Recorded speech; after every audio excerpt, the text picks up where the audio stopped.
My expedition team is now visiting Middle Sumatra. We plan to visit Tesonilo National Park and Kerinci Seblat National Park. Tesonilo National Park is located between two provinces, Riau and Jambi. This park has the conservation status as a national park, and the other side is buffer zone area that consists of villages, private concessions, and other cultivation areas. My father says that there are two major threats that are directly contributing to the park's conservation effort. The first one being land encroachment that is caused by the road's access development, buy and selling of the land, and land requirements for oil palm plantations. Second is human and wildlife conflicts that is caused by the losing of habitat and poaching. Based on my own research, I found that 170,000 hectares of Tesonilo has critically endangered key population, them being Sumatran elephants and Sumatran tigers. More than 400 trees of beehive in and around the park, 120 species of birds, and 40 species of mammals and primates contained in the parks. It's a pity that we didn't have much time in Tesonilo National Park due to COVID-19 disease. However, I got the chance to meet the head section of Basarah Resort, Mr. Ibram Edi Chandra.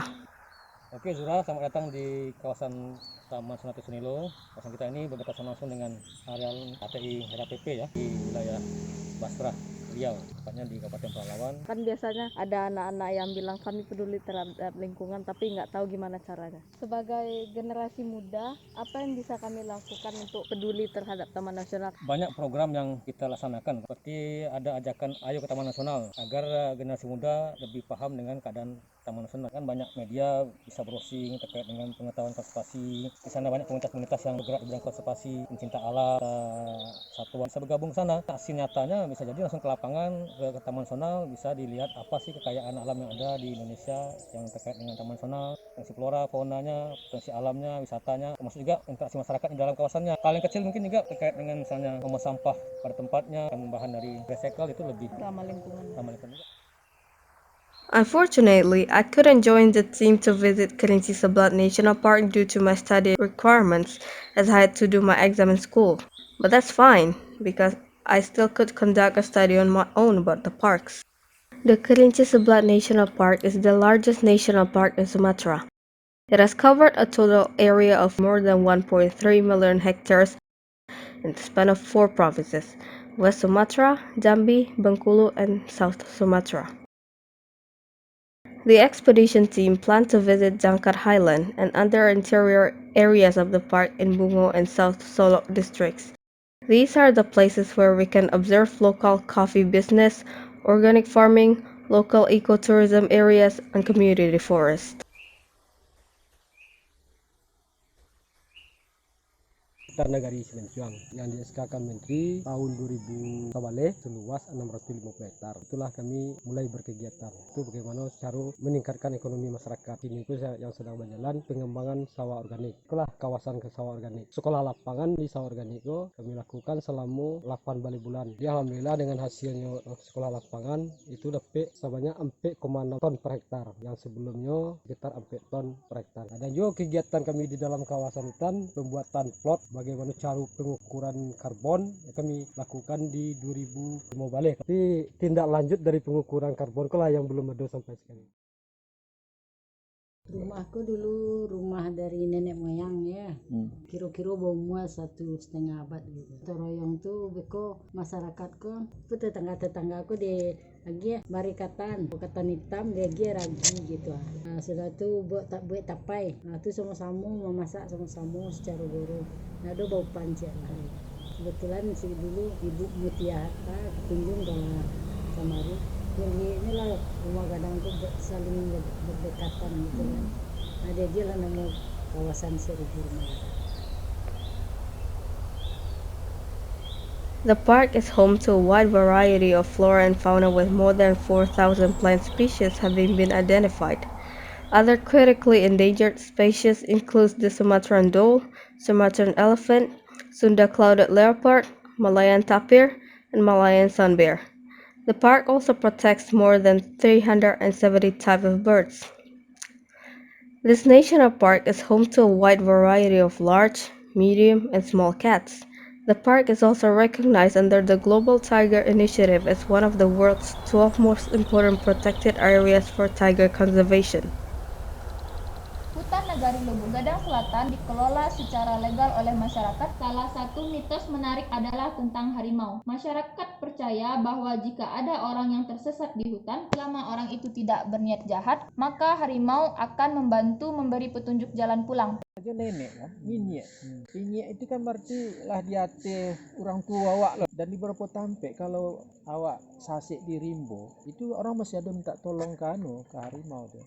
Ini kami lah sasik juga. Jalan pulang ke kok di kemawak jalan di cakarnya itu tidak boleh lewat situ. Dan itu sangat diharukan orang. Tapi itu mulai menurun. Kenapa menurun? Ya, karena memang tidak ada lagi upaya-upaya untuk melestarikan. Tapi kalau kita lihat itu suatu potensi, salah satu ya, untuk bisa menyelamatkan satwa. Sangat memungkinkan untuk melibatkan masyarakat dalam meningkatkan harimau. Satwa harimau mungkin 80% mati ya karena orang sakit hati. Ada cakar teranak kan di makanan. Lalu ke di tubuhnya putu. Siapa yang menjawab Assalamualaikum? Tidak ada. Di Siko itu kalau bulan Safar itu dulu disebut bulan Sauk Kandang. Maknanya apa? Bulan Sauk Kandang itu kalau saya lihat dia apa? Tutuplah kandang karena bulan Safar kok. Ini keluar tuh harimau tuh. Itu kandang ditutup supaya tidak terjadi konflik, tidak di ternak dimakan, ternak dicakar. Nah, ada di beberapa tampek setelah kandang ditutup itu dia kelapa anau itu dipancuang lidinya tuh tapi ditinggalkan jengkoan kan nyuruh-nyuruh tuh supaya harimau ndak mandake apa tuh. Kalau Iko kan memang harus didukung dengan data awal tadi ya, itu baik berupa data fisik, jejak atau kotoran atau mungkin testimoni, termasuk bahwa masyarakat nanti tidak menjadi korban untuk para pemburu liar gitu kan. Based on the park's official website, there are 7 ecosystem types: lowland forest, hill forest, sub-montane forest, lower montane forest, mid-montane forest, upper montane forest, and subalpine thicket. In addition to dryland forest, TNKS also has forested wetlands.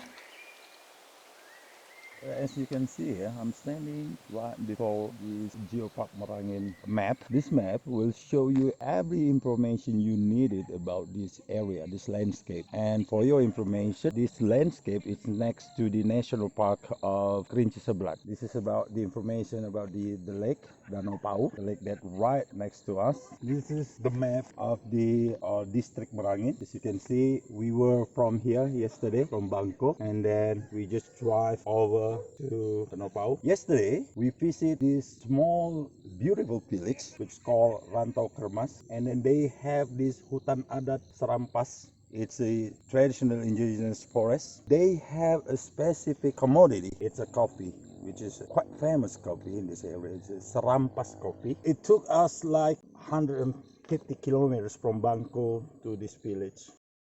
Kopi ini membawa saya untuk melihat dunia luar. Dengan melakukan eksplorasi terhadap kopi, dengan mempromosikan kopi Serampas ini, saya melihat dunia itu luas gitu. Awalnya saya tidak tertarik gitu untuk berkecimpung di kopi ini. Saya masuk ini adalah panggilan jiwa juga. Sudah itu melihat kesedihan hati sebagai seorang anak muda, sebagai jiwa yang selama ini banyak berpetualang di luar. Alangkah naifnya saya tidak mengambil kesempatan ini untuk mempromosikan produk-produk daerah kita. Kopi Serampas ini tidak banyak dikenal oleh orang luar. Di 2018 akhir itu ada Merangin Expo namanya. Kami mengambillah kesempatan itu untuk melakukan expo keluar. Ternyata di saat kita expo itu banyaklah mendapatkan masukan. Di Januari 2019 kita melakukan expo di Jambi. Saya bawa lagi produk gitu, 200 piece, lakulah lebih kurang 100 dalam waktu 1 minggu. Keadaan kita belum juga stabil untuk penjualan. Di Januari itu saya jual lah 10 produk yang memang saya betul megang gitu nah. Saya promosikan lah masuk kantor sini, promosilah di media-media. Dari 10 bungkus itu terjual hanya 6 bungkus gitu. 2019 itu luar biasa sekali. Dari Januari itu sampai Desember, kita targetkan di Januari hanya 10 bungkus ngambil. Ternyata di Desember itu, akhir tahun, saya jual stok kopi itu 600 bungkus. Berarti ada peningkatan yang signifikan, bahwa kopi ini menjadi salah satu komoditi utama yang keluar dari Desa Ranggatorma dan juga menjadi brand kopi untuk tingkat Kabupaten Merangin. Hari ini pasar kita tidak stabil, tapi alangkah bagusnya kita masih mempertahankan mutu. Bagaimana menyediakan produk-produk yang berkualitas untuk mereka di luar. As you can see, there's a lot of interesting places. This is a waterfall Empanao, and then Orange Farm. There's another lake here, and also another lake here. This geopark landscape is also has several caves, like this one here, Tengering, Batu, and Sengayau. And then some hills. This is Bukit Gajah or Elephant Hills. This time we're not going to visit every sites of the tourism. Today we're going to have another visit to this village here, Muara Madras. We're going to talk to the people there. We want to hear what will be the interesting story about these people here. And also the small village next to Muara Madras is called Ranah Pelaan. You can understand what this trip is all about. We're going to talk a little bit with the man who is responsible with this trip. It's Bang Tahir. Let's go. Bang Tahir, kita mau nanya nih. Ini kan perjalanannya asik nih. Kita ketemu orang, tempat-tempat yang menarik dan cantik-cantik. Kira-kira sebenarnya apa sih ide dasar dari perjalanan ini? Ini sebenarnya ide lama ya, hampir 10 tahun malah. Pingin bikin perjalanan mengelilingi Sumatera secara jarum jam. Tapi ada banyak kendala lah ya untuk mewujudkannya. Jadi kalau ditunggu-tunggu kita nggak jalan-jalan. Selama ini mungkin kita sudah sering datang gitu ya. Tapi ada tugas, ada hal yang dikejar gitu. Sekarang kita ingin mengunjungi dengan lebih lambat, sehingga bisa melihat dengan lebih jelas gitu. Seperti yang sekarang banyak juga orang-orang bilang bahwa mencoba hidup lebih lambat dan bisa melihat lebih dalam. Itu sesuatu yang menarik. Kira-kira apa sih yang mau dilihat atau apa yang mau jadi catatan Bang Tahir nanti setelah perjalanan ini? Sebenarnya berkunjung itu belum tentu untuk melihat tempat-tempat baru. Justru kita bisa aja berkunjung ke tempat yang sudah kita kunjungi, tapi melihat dengan cara berbeda. Bisa aja kita bertemu orang yang sama, tapi kita mengobrolkan hal yang berbeda. Kita tidak membawa kesimpulan di kepala kita, tapi kita justru datang dengan kepala kosong, belajar, mendengarkan, dan di situ justru kita mendapat cerita-cerita yang lebih menarik gitu.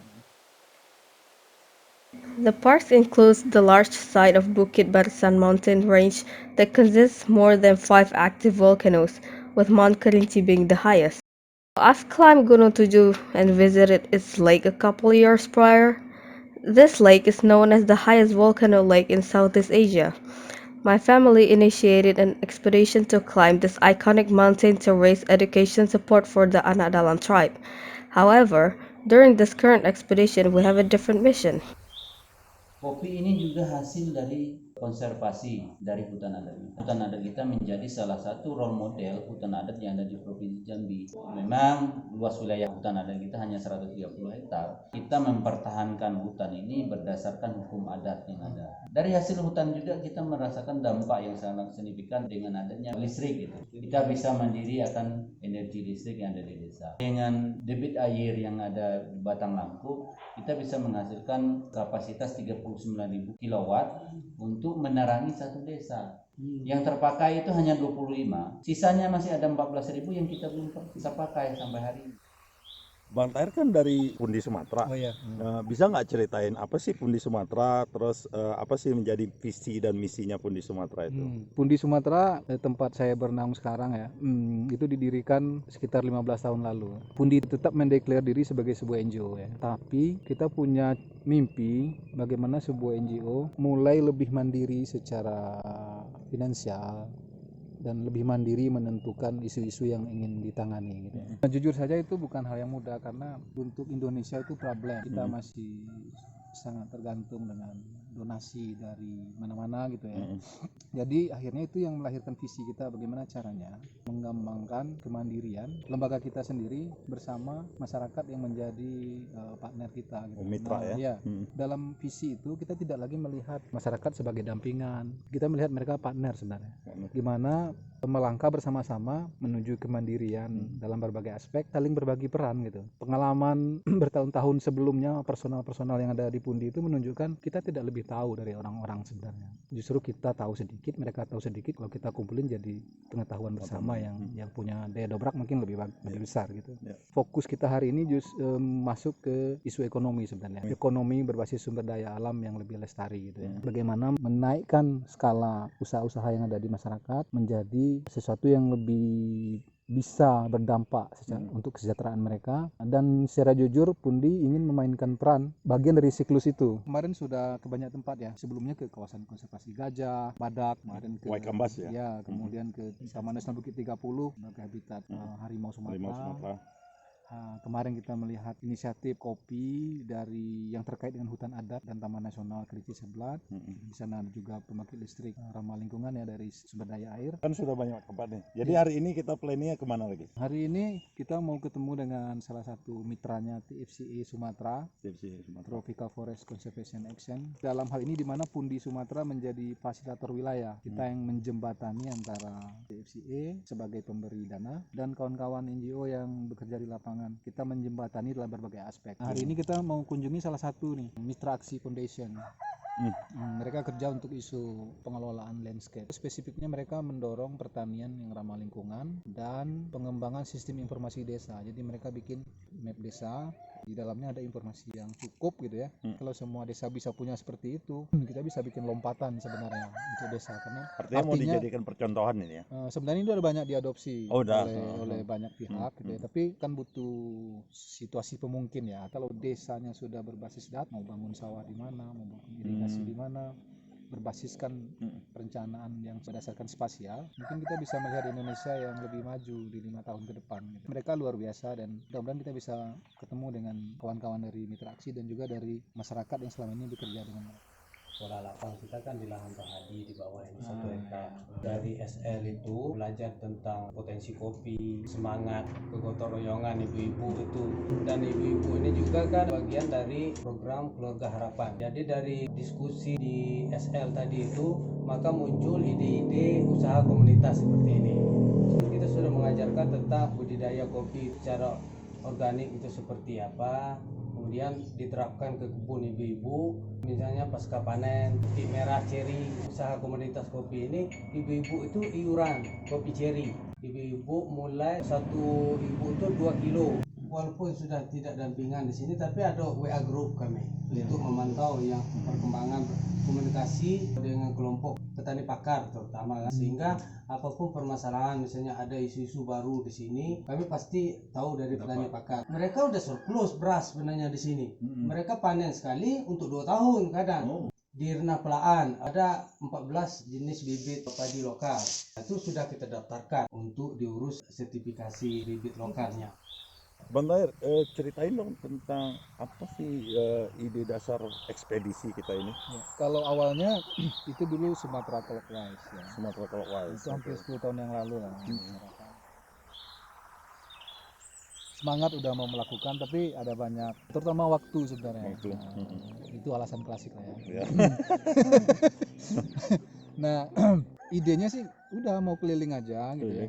Sempat juga kita bikin, kita cari temanya ini, cari temanya itu. Tapi kayaknya kalau perjalanan seperti itu ada temanya kayak nggak asik gitu.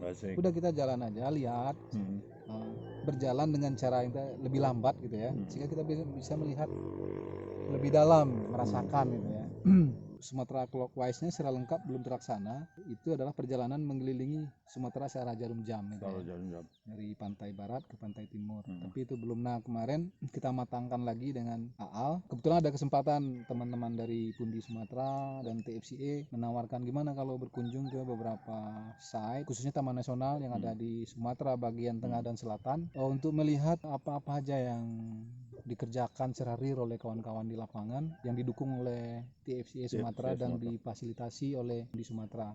Ada yang terkait dengan konservasi spesies kunci gitu ya, seperti di Taman Nasional Waikambas, Bukit Barisan Selatan, Bukit 30 di Riau. Ada juga yang terkait dengan kebijakan, itu ada di Kerinci Seblat.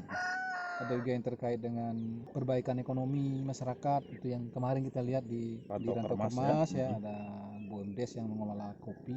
Ada lagi lagi yang pengelolaan landscape. Nah, itu yang hari ini mau kita kunjungi. Perjalanan ini untuk memetik pembelajaran dari kerja-kerja itu, dan kami berbagi peran itu dengan Aal dan teman-teman, dan kita ingin menikmati juga perjalanannya itu. Lalu apa yang jadi end product dari ekspedisi kita ini? Kita sebut itu pembelajaran. Pembelajaran. Iya, poin-poin pembelajaran yang dikemas dalam sebuah buku. Kan ada juga video-video pendek. Gitu. Lalu yang akan mengerjakan Bang Tahir Dengan Aal. dengan Al. Iya. Al ini Saprijal di Saprizal di Jepang. Iya. Jalan Kerja profesional. profesional. Sama seperti saya. Amin. Makasih Bang Tahir. Sip. My father was born and raised in the heart of this park called the Kerinci Valley. Based on his childhood experience, he often tells me about the parks. It also includes hot springs, rivers, caves, and scenic waterfalls with unique social and cultural diversity. We are now in the landscape of Merangin Geopark, and we can see three mountains here. We have this Masurai Mountain, Nilo Mountain, and then the last one is the Sumbing Mountain. And in front of us, right before us, is the lake, Pau Lake, one of the icon for tourism in this area. Really freezing here, and it's about 15 degrees. And we are really enjoying this place with our friends here, with the tent and coffee. Last night we stayed in one small inn. It's a nice place, quite cheap. You should visit this place because it's a really nice place to relax, to be free from your phone, getting free for any daily routine. Kerinci Seblat National Park is a never-ending story. With or without family, with or without my expedition team, I know that I've always wanted to explore this park someday. I'm calling out to whoever is watching this video, please give your support for nature conservation. No matter how small your support is, but rest assured that it will have an impact, inshallah. And now to the interesting part. What is the impact of these documentaries? Please leave your thoughts below.